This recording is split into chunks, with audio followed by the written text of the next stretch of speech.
ദക്ഷുവിനെയും കൂട്ടി വാകച്ചുവട്ടിലിരുന്നു. അവൾ ദൂരെ എങ്ങോട്ടോ ദൃഷ്ടി പതിപ്പിച്ചിരിക്കുവാണ്. ഞാൻ അവളുടെ അടുത്ത് ചെന്ന് അവളെ വിളിച്ചു. ദക്ഷു. അവൾ കരഞ്ഞുകൊണ്ട് എൻ്റെ നെഞ്ചിലേക്ക് വീണു. അമ്മു, അവൻ എന്നെ, ഞാൻ പേടിച്ചു പോയി. ഒന്നുമില്ലടാ, അവൻ നിന്നെ ഒന്നും ചെയ്തില്ലല്ലോ, സാരമില്ല, പോട്ടെ. നീ ഇങ്ങനെ കരയില്ലേ, പ്ലീസ് ഡാ, കണ്ണു തുടക്ക്. അവൾ കണ്ണു തുടച്ചെൻ്റെ തോളിൽ ചാരിയിരുന്നു.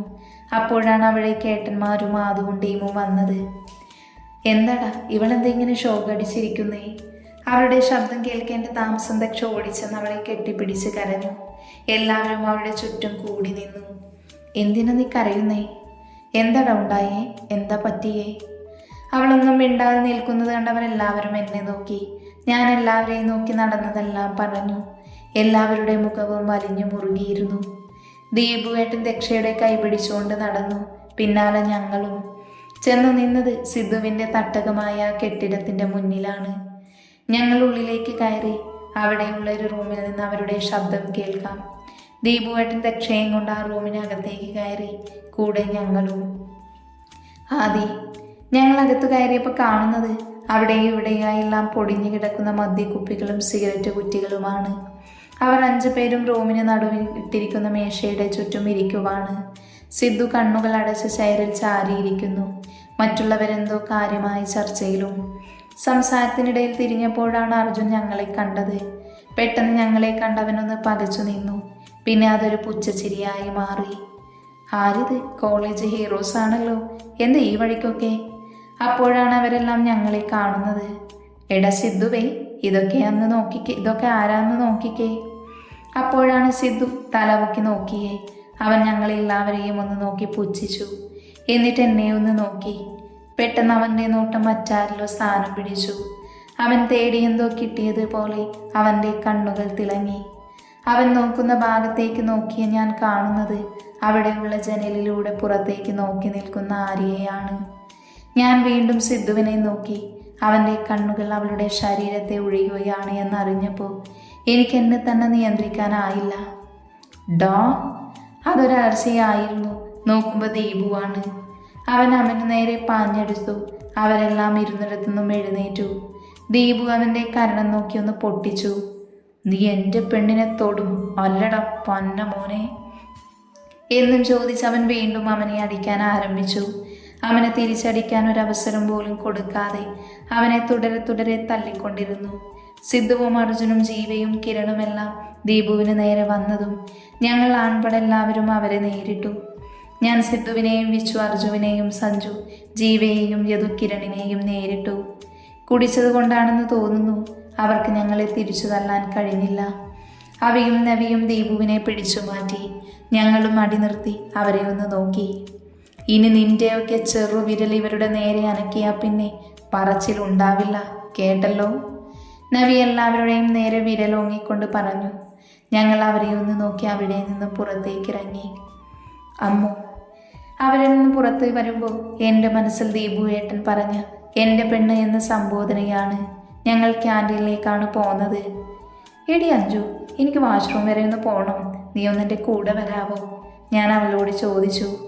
ഓ വരാലോ, ഞങ്ങളിപ്പോൾ വരാവേ ആദു, ഇവൾക്കൊന്ന് വാഷ്റൂമിൽ പോകണം. ഓക്കെ, ഞങ്ങൾ ക്യാൻറ്റീനിൽ കാണും. ഞാൻ അവളുടെയും കൈ പിടിച്ച് വാഷ്റൂമിൻ്റെ സൈഡിലായുള്ള മരത്തിൻ്റെ സൈഡിലായി നിന്നു. അവൾ എന്നെ സംശയത്തോടെ നോക്കി. നിനക്ക് വാഷ്റൂമിൽ പോവാനില്ലേ? ഞാൻ എളിച്ചുകൊണ്ട് ചുമൽക്കൂച്ചി ഇല്ലാന്ന് കാണിച്ചു. പിന്നെ എന്തിനാടി ദരിദ്രവാസി എന്നെ ഇങ്ങോട്ട് നടത്തിച്ചേ? എടി അതില്ലേ, എനിക്കൊരു സംശയം. എന്താ കാര്യം? അതില്ലേ, നമ്മുടെ ദക്ഷക്കൊച്ച് ദീപുവേട്ടനും തമ്മിൽ എന്താ ബന്ധം? ഓ അതായിരുന്നോ, അവർ തമ്മിൽ മറ്റേതാടി. ഏത്?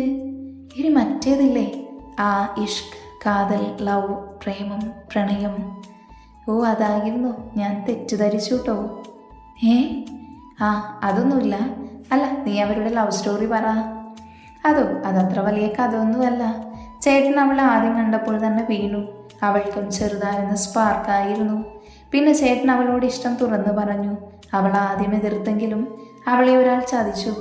അപ്പോൾ അവളും ഓക്കെ പറഞ്ഞു. അവളെ ചതിക്കേ? ആര്? എപ്പോ? എങ്ങനെ? ആടി, അവളുടെ ദില്ല് ചതിച്ചു. അവൾക്ക് ഏട്ടനെ ഇഷ്ടമായിരുന്നു.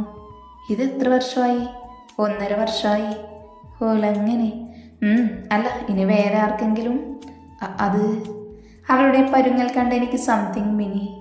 ഞാൻ അവളെ ഒന്ന് നോക്കി. എന്താടി ഒരു കള്ളലക്ഷണം? ഞാൻ ചോദിച്ചെന്നിട്ട് മറുപടി പറ. നമ്മുടെ ആദവിന് വിച്ചുവേട്ടനെ ഭയങ്കര ഇഷ്ടമാ. അതൊക്കെ ഇനി സഞ്ജൂസ് അവൾക്കോ?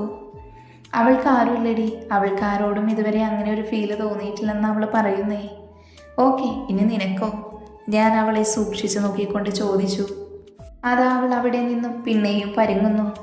ഏതാ മോളെ, പോരട്ടെ? വേഗം ആയിക്കോട്ടെ. അത് എനിക്കില്ലേ അമ്മോ? നിനക്ക്? എനിക്കൊരാളെ ഇഷ്ടമാ. അയ്യോടാ, നാണം വന്നു, കൊച്ചു ഗള്ളി. അല്ല, ആരാ കക്ഷി? എനിക്കറിയാവോ? നിനക്കറിയാം, നമ്മുടെ ചേട്ടന്മാരുടെ കൂട്ടത്തിലുള്ള ആൾ തന്നെയാണ്. ആരാ? നവിയേട്ടനാണോ അതോ അവിയേട്ടനോ? അതുമല്ലെങ്കിൽ യദുവേട്ടനായിരിക്കുമല്ലേ?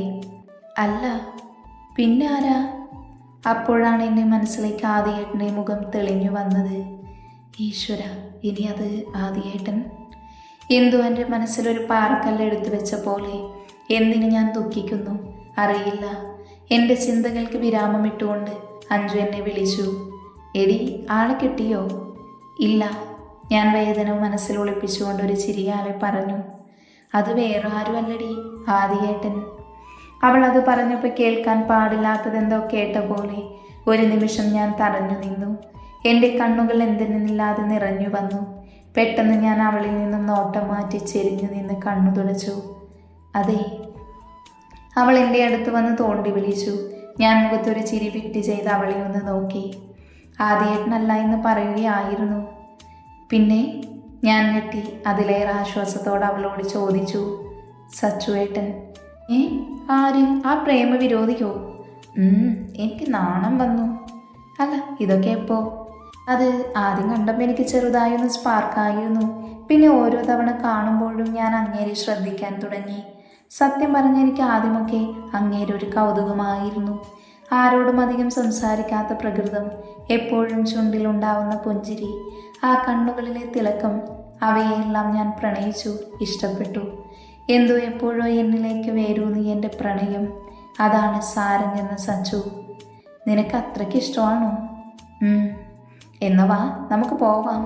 ഞാനിത് ചോദിക്കാൻ കൊണ്ടുവന്നതാ നിന്നെ. ഞാൻ മുന്നോട്ട് നടക്കാൻ തുടങ്ങിയപ്പോൾ അവൾ എൻ്റെ കയ്യിൽ പിടിച്ചു. എന്താടാ? ഞങ്ങളുടെ എല്ലാം നിന്നോട് പറഞ്ഞു. ഇനി നിന്റെ മനസ്സിലുള്ളത് ഇങ്ങോട്ട് പോരട്ടെ. അവൾ പെട്ടെന്ന് അങ്ങനെ ചോദിച്ചപ്പോൾ ഞാൻ ചെറുതായൊന്ന് ഞെട്ടിയില്ലേ എന്നൊരു ഡൗട്ട്. എന്ത്? എനിക്കങ്ങനെയൊന്നുമില്ല. ഞാൻ മറ്റെങ്ങോ നോക്കി പറഞ്ഞു. പിന്നെ എന്തിനാ ഞാൻ ആദിയേട്ടൻ്റെ പേര് പറഞ്ഞപ്പോൾ നിന്റെ കണ്ണ് നിറഞ്ഞത്? കണ്ടായിരുന്നു അല്ലേ? കണ്ടായിരുന്നു, നല്ല വെടിപ്പായിട്ട്. നീ വിളിക്കാതെ കാര്യം പറ. എടി, അതെനിക്കറിയില്ല. ഇത് പ്രണയമാണോ അതോ വെറും അട്രാക്ഷനോ? ഒന്നും അറിയില്ല. എന്തോ നീ അപ്പോൾ അങ്ങനെ പറഞ്ഞപ്പോൾ എൻ്റെ കണ്ണുകൾ നിറഞ്ഞു. എന്തിനു വേണ്ടിയെന്ന് പോലും എനിക്കറിയില്ല. ആദിയേട്ടൻ എന്നോട് ശരിക്കൊന്നും മിണ്ടിയിട്ട് കൂടിയില്ല. പക്ഷെ എന്തോ ഒന്ന് എന്നെ ഏട്ടനിലേക്ക് അടുപ്പിക്കുന്ന പോലെ. എന്തോ ആ കണ്ണുകളിൽ നോക്കി നിൽക്കുമ്പോൾ എനിക്ക് എന്നെ തന്നെ നഷ്ടമാവുന്നു. ആദിയേട്ടൻ അടുത്ത് വരുമ്പോൾ എൻ്റെ ഹൃദയമിടിപ്പ് കൂടുന്നു, കണ്ണുകൾ പിടയ്ക്കുന്നു. എന്തിനു വേണ്ടിയാണെന്ന് അറിയില്ല. ഇതാണോ പ്രണയം? എങ്കിൽ ഞാൻ പ്രണയിക്കുന്നു അഞ്ജു. നിങ്ങളുടെ ആദിയെ, എൻ്റെ മാത്രം ദേവേട്ടനെ. അതെ അഞ്ജു, പ്രണയിക്കുന്നു ഞാൻ. ദേവേട്ടൻ്റെ ക്രോധത്തെ പോലും എന്നിലേക്ക് ആവാഹിക്കാൻ ഞാൻ ആഗ്രഹിക്കുന്നു. ശ്രീ പാർവതിയെ പോലെ പ്രണയിക്കണം എനിക്ക്. തൻ്റെ പ്രണയത്തെ പ്രാണനായി കണ്ടവൾ, അവൻ്റെ ദുഃഖങ്ങളെയും സന്തോഷങ്ങളെയും ക്രോധത്തെയും തന്നിലേക്ക് ആവാഹിച്ചവൾ. എനിക്ക് അവളെപ്പോലെ പ്രണയിക്കണം എൻ്റെ ദേവേട്ടനെ. ഞാൻ പറഞ്ഞു കഴിഞ്ഞ് അവളെ ഒന്ന് നോക്കി. അവൾ ഒരു നിമിഷം എന്നെ നോക്കി ഓടി വന്നെന്നെ കെട്ടിപ്പിടിച്ചു. അതെ, നിന്റെ ദേവേട്ടൻ, നിന്റെ മാത്രം. ഇപ്പം അറിയാനുള്ളതെല്ലാം അറിഞ്ഞില്ലേ? ഇനി വാ, പോവാം. അതിനഞ്ചു ഒന്ന് മൂളി.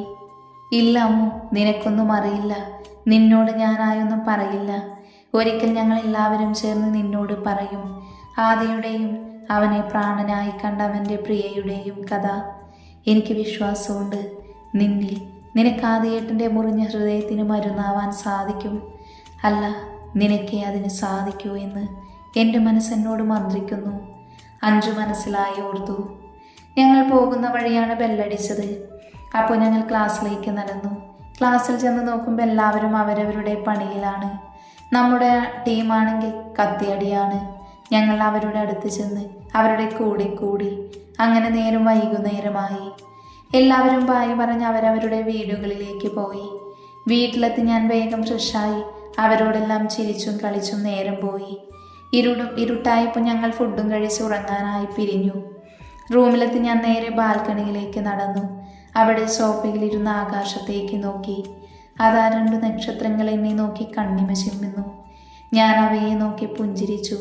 സോഫയിൽ കണ്ണുകൾ അടച്ചു കിടന്നു. എൻ്റെ മുൻപിൽ ഇപ്പോൾ കാണുന്നത് എൻ്റെ ദേവേട്ടൻ്റെ മുഖമാണ്. പ്രണയമാണ് എനിക്ക് നിന്നോടെന്ന് ഞാൻ തിരിച്ചറിയുന്നു. അതെ, എനിക്ക് നിന്നോട് ഭ്രാന്തമായ പ്രണയമാണ്. അറിയില്ല എപ്പോഴെന്നോ എങ്ങനെയെന്നോ ഒന്നും. നിന്നാദ്യമായി കണ്ടപ്പോൾ എന്തോ ഒരു തോന്നൽ. എൻ്റെ ആരൊക്കെയോ ആണ് നീ എന്ന തോന്നൽ. നിന്നെ വീണ്ടും കണ്ടപ്പോൾ എന്തോ പറഞ്ഞറിയിക്കാൻ സാധിക്കാത്ത വിധം സന്തോഷമായിരുന്നു എനിക്ക്. എന്തിനെന്ന് ഞാൻ എന്നോട് തന്നെ ഒരുപാട് പ്രാവശ്യം ചോദിച്ചു. മറുപടിയില്ല. നീ എന്നോട് മിണ്ടാതെ മറ്റുള്ളവരോടെല്ലാം സംസാരിക്കുമ്പോൾ എൻ്റെ മനസ്സിൽ എന്തോ വേദന പടരുന്നത് ഞാൻ അറിഞ്ഞിരുന്നു. നിന്റെ കുഞ്ഞിളം കാപ്പി കണ്ണുകൾക്ക് എന്നോടെന്തോ കഥ പറയാനുള്ളത് പോലെ എനിക്ക് പലപ്പോഴും തോന്നിയിട്ടുണ്ട്. നിന്റെ നെഞ്ചോട് ചേർന്നിരുന്ന് എല്ലാം മറന്ന് ആ ഹൃദയ താളം ആസ്വദിക്കാൻ ഞാനിപ്പോൾ ആഗ്രഹിക്കുന്നു. തൻ്റെ പാതിയുടെ ഓർമ്മകളിൽ അവൾ മെല്ലെ ഉറക്കത്തിലേക്ക് വഴുതി വീണു. ഇതേ സമയം ആദു, എടാ ആദു, നീ അഞ്ചു പറഞ്ഞത് കേട്ടില്ലേ? എടി, എന്താ ആദു നിന്റെ തീരുമാനം? അറിയില്ലടാ, പക്ഷേ ഒന്നെനിക്കറിയാം. നമ്മുടെ അമ്മൂസ് ആദ്യ ഒരുപാട് സ്നേഹിക്കുന്നുണ്ട്. അവൾക്ക് ചിലപ്പോൾ ഏട്ടൻ്റെ മനസ്സിലെ മുറിവുകളെ ഉണക്കാൻ സാധിച്ചേക്കാം. അതേടാ, അവൾക്ക് അതിന് സാധിക്കൂ. പക്ഷെ അവളോടെല്ലാം പറയണ്ടേ ആദു? എല്ലാം അവളോട് തുറന്ന് പറയണം. എന്നിട്ട് മതി അവൾക്ക് ആഗ്രഹങ്ങൾ നൽകുന്നത്. അതെ, എനിക്കും പറയാനുള്ളൂ. ആദ്യേട്ടൻ അവളെ പെട്ടെന്നൊന്നും അംഗീകരിക്കാൻ പറ്റില്ല, അതുറപ്പാണ്. ആയിരിക്കാം, പക്ഷേ എന്നെങ്കിലും ഒരിക്കൽ ആദ്യേട്ടൻ അവളെ സ്വീകരിക്കും. എൻ്റെ മനസ്സത് പറയുന്നു. അവളുടെ പ്രണയം സത്യമാണെങ്കിൽ അത് അവൾ നേടിയിരിക്കും. പിന്നെ അവളോടിപ്പോൾ ഒന്നും നമ്മളായി പറയണ്ട എന്നാണ് എൻ്റെ അഭിപ്രായം. അതെ, ഞാനും അവൾ പറയുന്നതിനോട് യോജിക്കുന്നു. അതവൾ അറിയാൻ സമയമായില്ല എന്ന് എൻ്റെ മനസ്സ് പറയുന്നു. എന്തായാലും ഇപ്പം അവളോടൊന്നും പറയണ്ട, സമയമാവട്ടെ. ആ, ഇന്നത്തെ കോട്ട കഴിഞ്ഞു. ഇനി നാളെ good night all. Good night. അവരെല്ലാവരും ഫോൺ വെച്ചു. ഞാനും സഞ്ജുവും പരസ്പരം ഒന്ന് നോക്കി. ഞാൻ അവളെ ഒന്ന് നോക്കി പുഞ്ചിരിച്ചു. തിരിച്ചവളും. അങ്ങനെ ഞങ്ങൾ കെട്ടിപ്പിടിച്ച് കിടന്നുറങ്ങി.